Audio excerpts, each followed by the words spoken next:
বলেছিলে আমার বিরুদ্ধে যদি কেউ এতটুকু অভিযোগ আনতে পারে আমি ফাঁসির মঞ্চে ঝুলে যাব।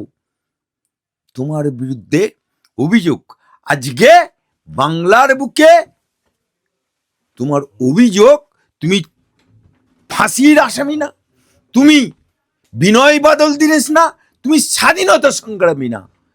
তাই বাংলার মানুষ তোমাকে তিহার জেলে দেখতে চাইছে, কারণ তুমি আজকে তোমার কাকু, সেই কাকু যার কণ্ঠস্বর পরীক্ষা করতে দিচ্ছিল না, সেই কাকু পিজি হসপিটালে কণ্ঠস্বর না হয়ে জোকাতে কণ্ঠস্বর পরীক্ষা, সেই জোকাতে পরীক্ষা হয়ে সিবিআই চার্জশিটে তোমার নাম চলে এসছে, লিপিবদ্ধ এসছে, সরকারিভাবে লিপিবদ্ধ।